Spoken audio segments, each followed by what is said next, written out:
Welcome to the video on user management for the child protection and GBV modules of proGres v4.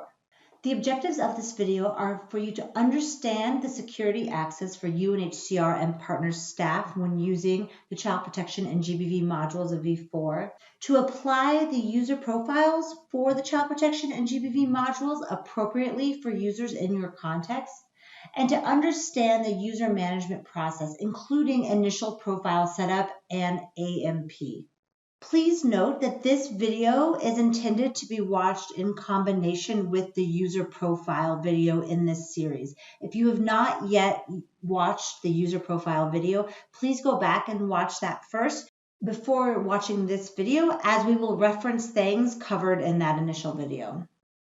As you will remember, in the child protection and GBV modules of proGres v4, the user profiles are slightly different than those in the other modules found in proGres.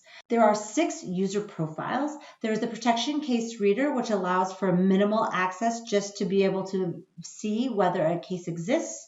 There's a child protection and GBV case reader, which would allow for someone to have parts of a case shared with them and be able to read those parts to complete their work.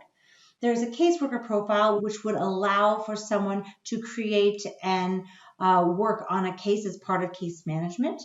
There is a case manager profile, which would allow someone to create cases as well as supervise those individuals providing case management services as a caseworker.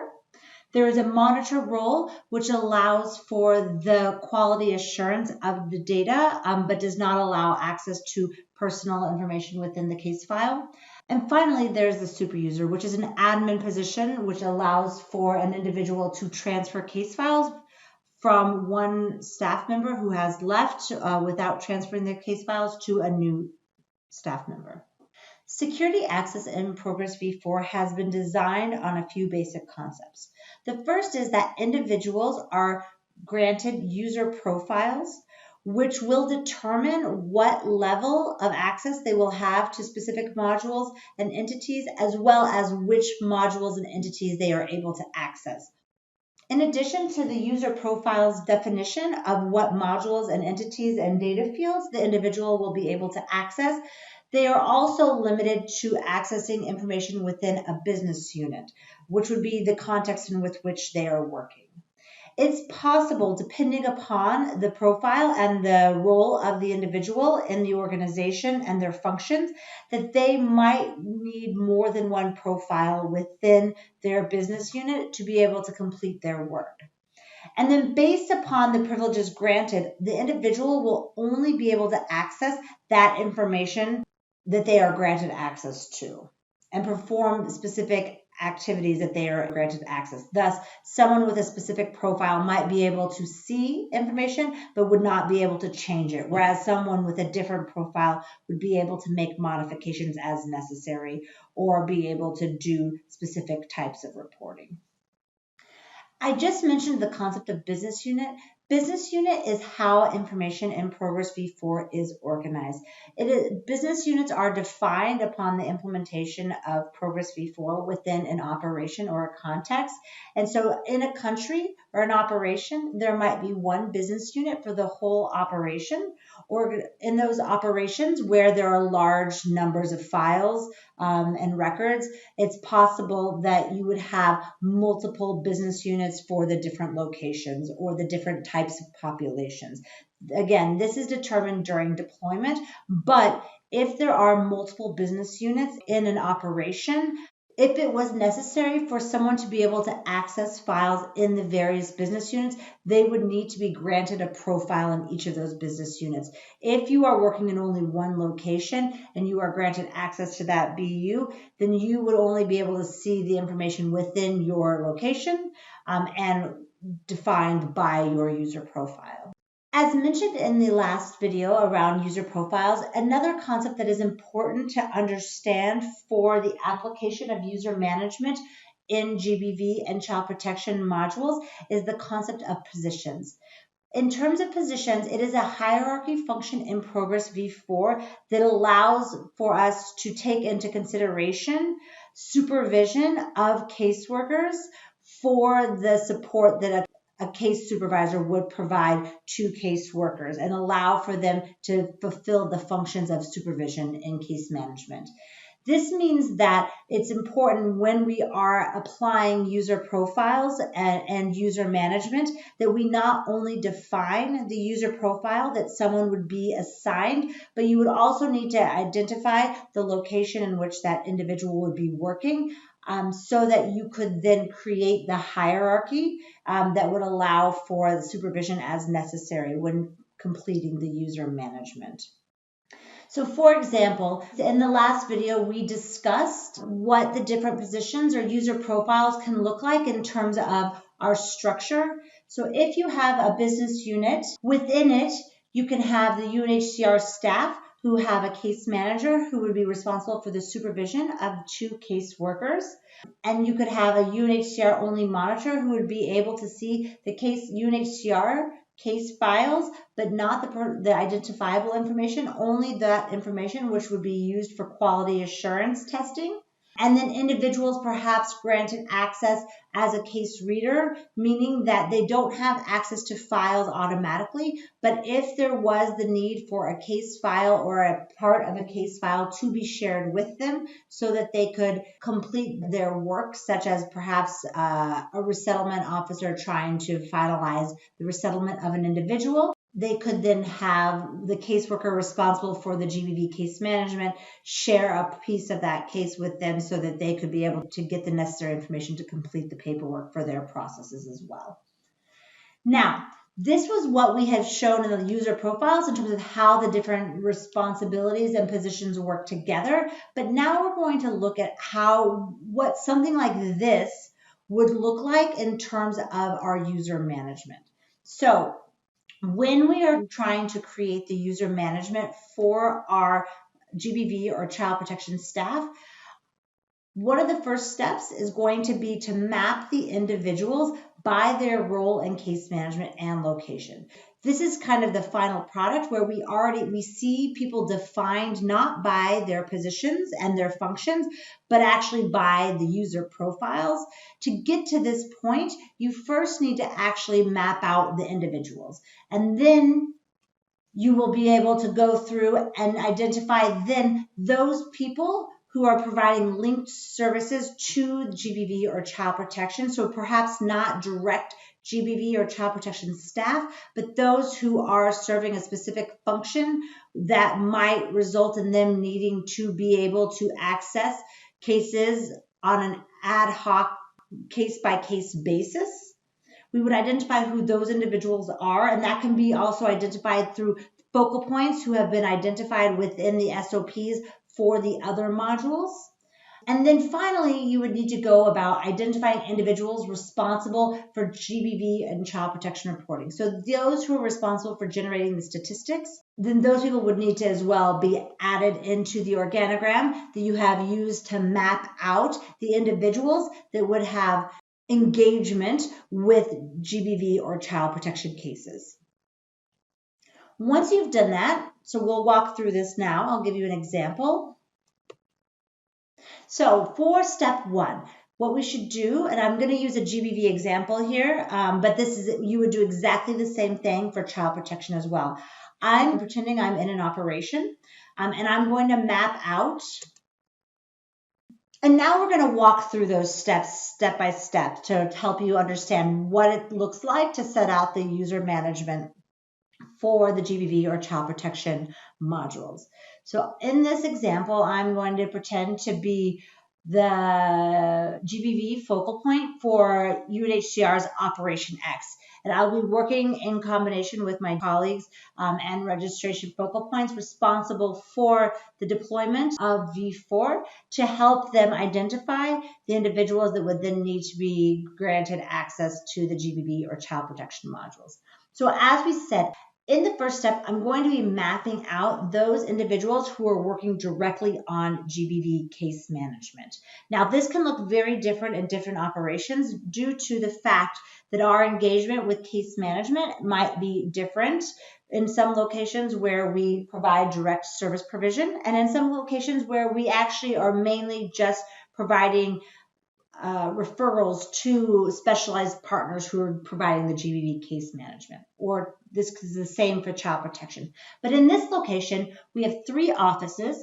We have a subnational office A and a subnational office B, and then a national office. In subnational office A, I have a GBV officer who supervises an assistant office GBV officer. The assistant officer is really the case supervisor, and they both sometimes work on the most complicated cases, but at the same time also supervise 2 associate officers who are responsible for the day-to-day GBV case management. Now that can be providing direct services or referring them to partners. Those are our direct GBV service providers in subnational office A. In subnational office B, there's a GBV officer who is the supervisor and provides case management supervision to 2 associate officers as well. So there are 3 direct service providers in subnational office B. And then finally, at the national offices, there is 1 GBV officer who periodically gets involved in GBV cases if they come to the national office, as well as sometimes supporting any more complex cases from the subnational offices or transfer cases. So that is the first step. We have mapped out the GBV officers, or those providing direct service provision to GBV survivors. And again, you would do exactly the same thing, but with regards to child protection, if you were then mapping out the child protection users. Now that we've mapped them out and based upon, and we see what they are doing in terms of their roles, we would then look to see, okay, based upon their function, now what user profile would be assigned to them. And so as we said, the GBV officer in subnational office A is really not involved in the day-to-day case management supervision. So he would either be a case manager to allow for them to provide for the supervision for the assistant officer, or it's possible that they might be a monitor, so providing more of the reporting needs for this position. Now, it's much more clear what the assistant officer and the associate officer's roles would be based upon their function, which would be the assistant officer might get involved in cases and their own cases, so they would need to be able to create cases, but they also need to be able to do any necessary supervision of the 2 associate officers. So the assistant officer would be a case manager, and they would then be supervising the associate officers who would be individual caseworkers, able to create and see all of their cases and be able to share and do whatever would be necessary for their caseworker. In subnational office B, it's a similar setup as to the subnational office A, where we would have the GBV officer would be the case manager, allowing them to both create their own cases as well as to provide feedback and supervision to the associate officers who would be doing most of the casework and would then have their own caseworker profiles. In the national office, the GBV officer, again, depending upon what the relationship is to the subnational office level, as well as the engagement of individuals in the national office with direct service provision, they might be a case manager, which would allow them to then create their own cases, or a caseworker, which would allow them to either create their own cases and have cases shared with them if that needed to happen on an ad hoc basis. This is step 1. So now we've finished step 1. And so then the next step would be for us to go back and to look at those individuals who are not direct GBV or child protection focal points, but who are providing services or doing work that would be related to and periodically need access to the GBV or the child protection module. And so in these locations, this would be in subnational office A, there's a protection officer and a senior protection officer, as well as in subnational office B, a resettlement officer and an assistant protection officer. And then in the national office, there's a senior protection officer as well. For us to be able to understand what type of access these positions would need, we need to think through a little bit, what is their engagement and what is their role, and then what would be the best user profile to be assigned to them. Again, the user profile that is assigned to someone has nothing to do with the title of the individual. This is very different from than the other modules of V4. It actually has much more to do with the function of the person and the role of that person in terms of GBV or child protection. So in Sub-National Office A, the protection officer that we have here is actually someone who's working at the protection desk. And so this would be someone who oftentimes is a first point of contact or a follow-up point of contact for individuals who are coming to follow up on their specific needs. So this individual would probably be really well suited to have the protection case reader profile. This would allow them to be able to see if an individual has a GBV or a child protection case. And that is really it. They will be able to see that a case exists, and they will be able to see who is the owner of that case. So who is the caseworker who is responsible for that case. And this will then allow them to connect that individual to their caseworker or to contact that caseworker to see if there's any communication that needs to go back and forth. So that is what we would propose that you give to the protection officer in this Sub-National Office A. Now for the senior protection officer, this really would depend on what, again, the frequency with which they're engaging with cases or what their specific needs are around their role. But in this location, we would anticipate, because there are multiple levels of supervision within the GBV team, the SPO would really only be engaged in highly complex cases. So it would be shared with them on an ad hoc basis. So in this case, the SPO most likely would be either a GBV case reader or a caseworker. Now, the difference between these two would be if the SPO just needs to have access to information that's shared with them, but does not need to be able to write in that file, then a GBV case reader would be a sufficient profile. But if it's possible that the SPO would ever get directly involved in the case, would take over, would need to be able to write recommendations or comments within the file, then they should be granted a caseworker profile so that that case could be shared with them and they would be able to then write in the file in addition to just being able to view. Now in Sub-National Office B, you would see, as we said, the same with the GBV officers. We've already done those, but we have a resettlement officer here and an assistant protection officer. The assistant protection officer is similar position to what we had in Sub-National Office A, so they would also be granted a protection case reader. That way they could see if a case exists, and they would then be able to connect the individual to the caseworker, the appropriate caseworker. The resettlement officer is a different case, but similar a little bit to the SPO, as in oftentimes what needs to happen for resettlement officers is they will need to be granted access to specific parts of a GBV case at specific points within the resettlement process. Now, what the GBV case reader will allow is that resettlement officer can request to the caseworker that this is what they're doing with this individual and can request specific access, and then the caseworker responsible for that case would be able to share that part of the file with the consent of the survivor so that paperwork or that process would be able to be completed. It's important that when the SOPs are being developed for both the GBV or child protection, if this is child protection module you're working on, and the resettlement officers, that the SOPs clarify who is the specific person within the resettlement unit who would be considered the GBV or the child protection focal point.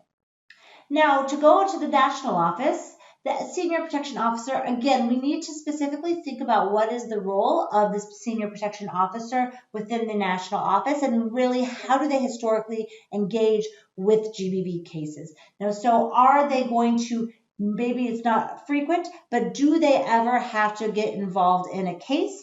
And if so, then would that be a caseworker or a case reader profile, again, depending upon whether they would actually need to be able to write in the case or if it would just have something shared with them so they can see the information.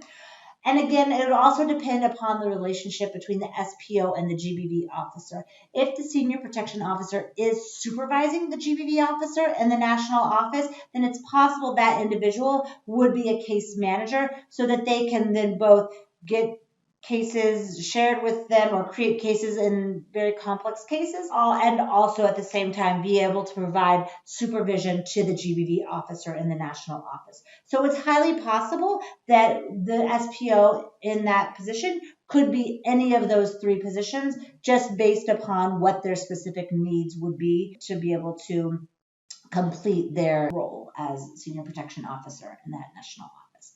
So for this specific national office, I've gone ahead based upon my imaginary world and what these individuals do. The GBV officer, we've granted them a caseworker. We've decided that the caseworker profile is going to be the most appropriate for them because they're doing direct service provision.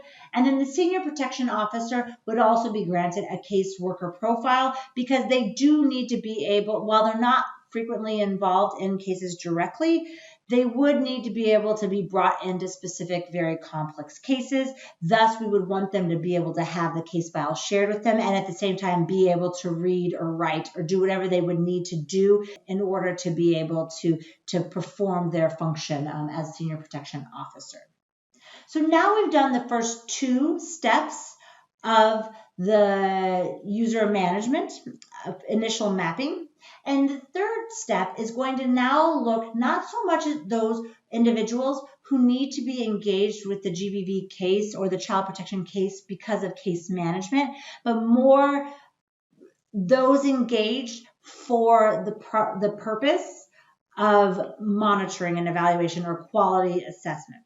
Because the child protection and the GBV modules have, again, our specific security profiles so that people don't have access to all cases in a business unit, but they have access on a case-by-case basis. It is important that then there is consideration around how you will be able to generate the statistics necessary from your case files for case management key performance indicators. And what this would require is for some basic quality assurance. And so in this situation, we have an IMO, an information management officer, based in the national office who really works closely with the GBV unit and helps them to produce their annual statistics and this sort of stuff. And so this IMO would be very well placed to be the monitor for this setup, meaning that they would be able to access all of the case files generated by the caseworkers or the case managers in these different offices, but they aren't able to access the personal data, meaning that any of the fields such as the name or the case history where we write things out, that's not accessible to a monitor. What's accessible to the monitor are the drop-down menus, and this would allow to make sure that if there's any errors or problems with the data quality, that these individuals, the IMOs, would be able to identify those problems. They are not able to write, so they would have to then contact the caseworkers to have any errors or things corrected, but that they would then be able to work with the GBV officers or whoever's responsible to then generate the statistics for analysis to be done by the GBV team, or in the situation where this is a child protection example, for the child protection team. And finally, then, there's a discussion around the super user. The super user is basically a system admin position. It was specifically created to allow for cases who are created or owned by a caseworker. If that caseworker was to leave the operation or the business unit, that the super user would be able to transfer that case from the departed caseworker to a new caseworker. This oftentimes would happen in times of big transitions or when you have a specific individual who's left that lots and lots of cases. So what we tend to suggest with a super user, it's not a position that would always be designated.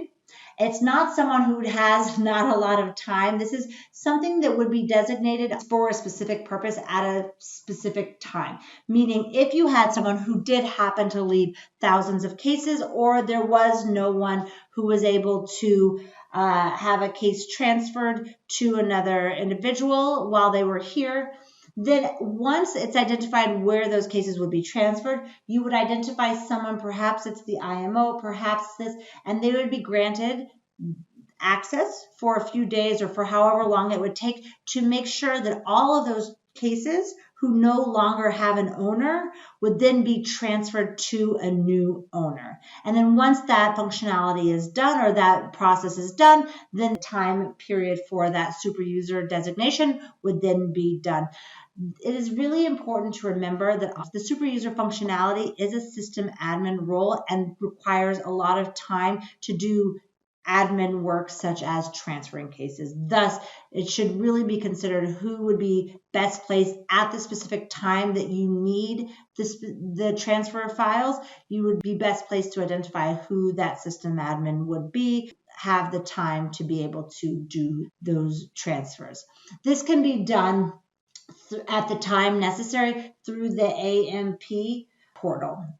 So this is what this should look like after you have completed the 3 steps of the initial mapping.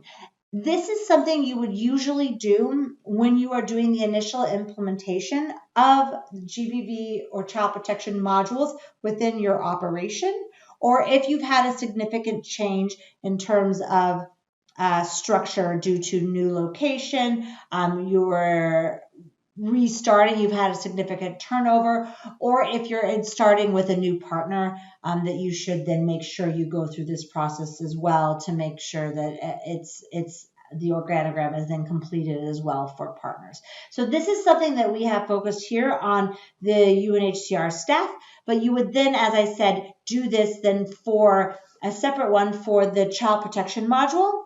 And you would also then do a separate one for any of the partners that you would then be working with or implementing the GBV or the child protection modules with. Now, once you've done this, so now you have it mapped out what positions you need and the relationship between these positions. And so now we would go into the user management process. And what this does is, depending upon if it's the first time that you've set this up, or if this is something that has positions have already been created, you will take 2 different processes. We're going to pretend here that this is the initial implementation. So taking what we've just done, to make the example a little bit easier, I've taken just the sub-national office A organogram here so that we can then go ahead and show what this looks like to map out.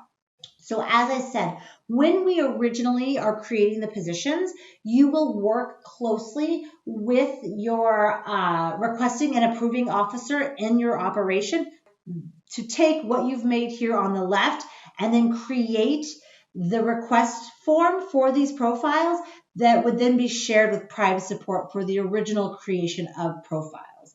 Once this has been done initially, then we will talk through the AMP, which is a portal which will allow operations to do their own updating of user profiles. But the initial creation has to go through your requesting and approving officer, who will then submit this request to prime support. The requesting and approving officer will go to the link shown here, and it will generate them a table, which requires us to identify what is the user profile we're looking for, to identify the business unit. Then if it's a CP position, you would put that here, or the GBV position here, the user type, so is it UNHCR or a partner, and then the location. So again, what I've done here is mapped out in the table what we have here on the left. So the first one is we have a case manager position. So we need to create a case manager position, and BUX, that was the name in case you didn't see it in the last thing. And that's a case manager. It's a UNHCR staff, and it's in sub-national office A. Same thing again for the next one. We need to create a case GBV case manager. Same thing. We need 2 case workers. And then we would need to create the protection case reader. I ended up making this a GBV case reader. So we have these here.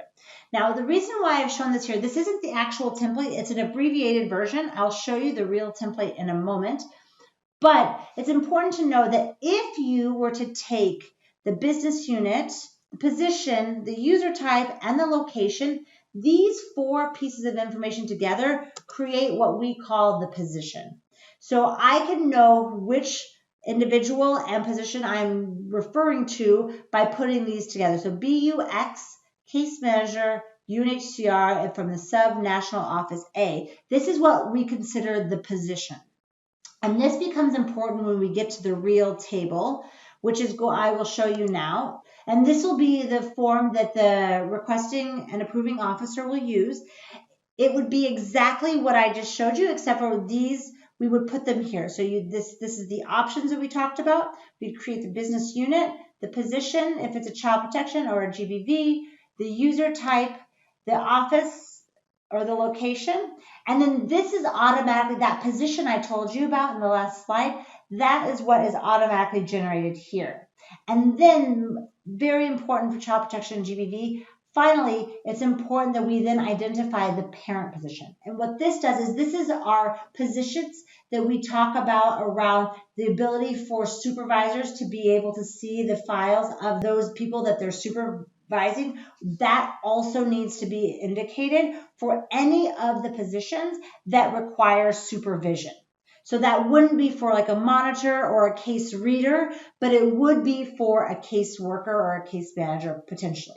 So what this could look like, and I've made it look a little different in terms of coloring, but to show you with our last slide that we showed you, what this should look like is I've created the GBV case manager, filled in this information, and as you see, the position name is automatically filled in. So the position is the BUX case manager, GBV case manager, UNHCR for sub-national office A. Now, we've said that this case manager is going to supervise these 2 individuals. So why I've highlighted them in yellow is for you to indicate that not only do we need to input the information as we've put here, but in addition to that, we need to indicate the parent. So who is going to be the supervisor of this case manager? And that is going to be, for this case manager, it will be this case manager. So I need to take this position name, and I would put this here to know that this is the individual who would be supervising this case manager. And now I need to do the same for these 2 caseworkers. So these 2 caseworkers are going to report to this case manager. So I'm going to go and I'm going to take the position, this position of this case manager, and I'm going to place this here and here for these 2 caseworkers, so that now we know that these 2 caseworkers are going to report to this case manager here, okay? And now I'm going to go down and I'm going to do this for now sub-national office B. You'll notice I didn't need to create the parent position for the case reader for these other locations because, again, there's no supervision to the case reader positions because they are not responsible for the case management. For sub-national office B, I've got a case manager who supervises 2 case workers. So what I will do is I'm going to again go and I'm going to find my case manager. This looks BUX, GBV case manager, UNHCR, sub-national office B will be, I'm going to copy that, and that will be the supervisor or the parent position for these 2 caseworkers. And now I look back, all I have left is a case reader. I have 2 case workers, but again, if you remember, this is the senior protection officer who isn't going to be involved in most cases and probably doesn't have a supervisor who would be needing to follow up on their case management, as well as the case officer or the GBV officer. So these 2 don't have any parent associated with them. And then there's the monitor. So this is what our request positions would look like for that initial organogram that we just mapped out together. So once this is done initially, now you have these GBV case manager, GBV caseworker positions created. This then can be updated if you have new staffing or if you have a change in staff. The specific profiles can be assigned, access can be revoked. All of these things can be changed by the requesting and approving officers in country through a portal called AMP, or also known as the Access Management Portal. So what this allows is that once we've created these positions at the HQ level, then the requesting officer can go to an AMP portal and can then make the changes necessary in terms of who are these specific case managers, case workers, as we have turnover and changes in structure. And then the approving officer can then review and approve these changes as they are appropriate. So that is how we would tend to update the user profiles and user management after we have created the initial user, we've submitted this initial request for positions, user management request for positions to Prime Support at the initial deployment or implementation of these modules. Now, as I said, once we've done this for GBV and child protection, we would then need to also look at this and create these positions for partners. It's important for us to remember that partners do not have access to individuals unless a record is shared with them. And so when we are thinking through how we grant partners access, there are two different types that we can grant. There is full partner access, which does allow them to have the same access as a UNHCR staff. So they would be able to find the individual and then create a case for GBV or child protection from our registration module. Or there is partner access partial, which then requires that an individual would have, a partner staff would have to request from UNHCR access to a specific file so that they can then go in and create a GBV case from that individual. So that requires that there is an individual on the UNHCR side who is responsible for granting access to requests from partner staff for each of the case files that they would need to access. Once they've been granted this access, then they can go ahead and they can create the CP and GBV cases. They can update any basic information that's necessary based upon their rights, and they can then go ahead and make referrals. It's important that access has to be set up for each partner organization within Prime Support. So that whole process we just did, that template, that would need to then be filled out for each of the partners. And you would indicate that in terms of the office team partner. Here we have sub-national office A. Here we would also, if it was a partner position, we would then indicate, this wouldn't be UNHCR, this would be partner, and then we would indicate the specific partner and location. So that we would have, and that would be a part of their position name, and we could then identify that. So it's just very important when you're thinking through the implementation of the child protection or GBV module with a partner that the access is slightly different, and we need to grant that access based upon their needs in terms of how they're engaging with our module, as well as our resources to be able to, who will be responsible for the granting of access, what that process will look like, and then that needs to be really clearly communicated and negotiated with partners as we implement the user management and user profiles. So in summary, the key messages of this video are that cases should be owned by caseworkers and shared with others only on a need-to-know principle, not based upon the title of an individual, but really upon their function in terms of what their specific engagement with a GBV or a child protection case would be. Using different combinations of user roles would allow for flexible options for different operations. As you can see, the way we assigned the user profiles in this video were very much based upon the specific needs of the different staff in the different offices, and it really depends upon kind of how the structure is in each of the specific sites where we are assigning user profiles.